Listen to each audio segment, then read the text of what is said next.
Также и в Амгинском Алусе идут работы по подготовке к пожароопасному сезону. Работы ведет Амгинский филиал Якутлесресурс. На сегодняшний день штат в количестве 25 человек набран полностью. Все бойцы прошли медосмотр и досмотр необходимых документов. Следует отметить, что в последние годы материально-техническая база предприятия улучшилась. Таким образом, подготовка к пожароопасному сезону идет полным ходом. В последнее время техники стало больше. Штата тоже стало больше. Теперь нам необходим теплый гараж. Без гаража трудно подготовить технику к пожароопасному сезону.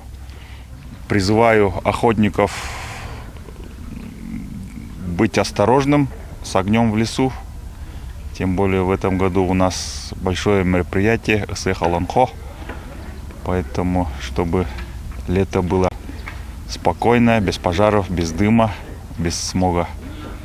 Призываю всех, кто пребывает в лесу, быть осторожным с огнем.